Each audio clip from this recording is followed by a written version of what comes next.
आज हम पढ़ने जा रहे हैं क्लास 8 टॉपिक है जो कि टूर्नाखंड सर्वप्रथम माँ सरस्वती को मेरा कोटि कोटि प्रणाम। फिर हम थर्ड करने जा रहे हैं। थर्ड वाला क्वेश्चन तक हम पहुंच चुके थे। ये रहा हमारा थर्ड वाला क्वेश्चन जो कि टूर्नाखंड था, हम वहाँ पर पहुंच रहे हैं। अब हम उसका जो प्रश्न फर्स्ट वाला जो क्वेश्चन हल कर चुके थे, अब हम करने जा रहे हैं 15xy - 6y + 5 - 2। तो उसको एक बार आपको वापस लिख देना है प्रश्न को। फिर 15xy यहाँ पर जो था, फिर इनपुट क्या करना है आपको, अभज्य ऋणाखंड के रूप में करना है। तो 15 का जो xy है अभज्य ऋणाखंड है वो 3 × 5 × x × y -2 × 3 × x।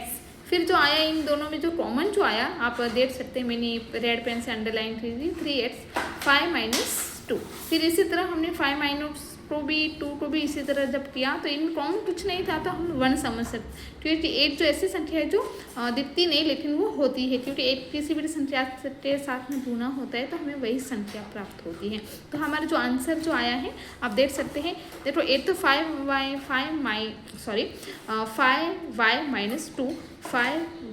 - 2 दोनों में है, तो हम वो तो एक हो ही जाएगा। अब मीन्स एक तो वही आंसर हो जाएगा, और जो दूसरा है वो 3x + 1 तो हमारा जो आंसर जो आया है वो 3x + 1 5 - 2।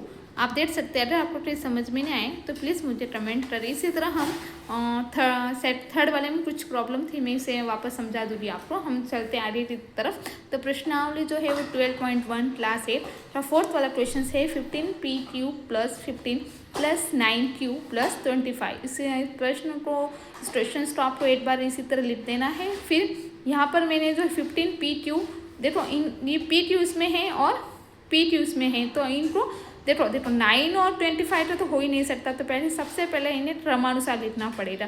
तो 15p³ के साथ में हम 15 वाला ले लेते हैं, और ये 15 और 9 देखो दोनों 3 के टेबल में आता है, तो इनको हम एक तरफ ले रहे। क्या यहाँ नोट लिखा है मैंने, सार्वखंड नहीं मिलने पर हमें क्रमानुसार लिखना होगा, तो हमने क्रमानुसार लिख दिया है 15p³ + 25। तो इन दोनों में से हमने जब कॉमन लिया तो वो आया 5p, और जो पीछे बचा वो 3q + 5। इसी तरह 15 + 9q को भी हमने इसी तरह किया, तो 15 का जो अभज्य ऋणाखंड था वो 3 × 5, और इसी तरह 9 वाला भी इसी तरह था जो था। तो हमारा जो आंसर आया देखो इन दोनों में सेम होना चाहिए, 3q इसमें + 5 इसमें भी है और 3q + 5 इसमें भी है। तो 8 तो जो बना है वो 3q + 5, और जो दूसरा जो बना है वो 5p + 3। तो हमारा जो मेन आंसर जो है 5p + मैंने यहाँ पर ढूंढा कर दिया था 5p + 3q + 5। अगर आपको कहीं समझ में नहीं आया तो प्लीज़ मुझे कमेंट करें। Okay, thank you.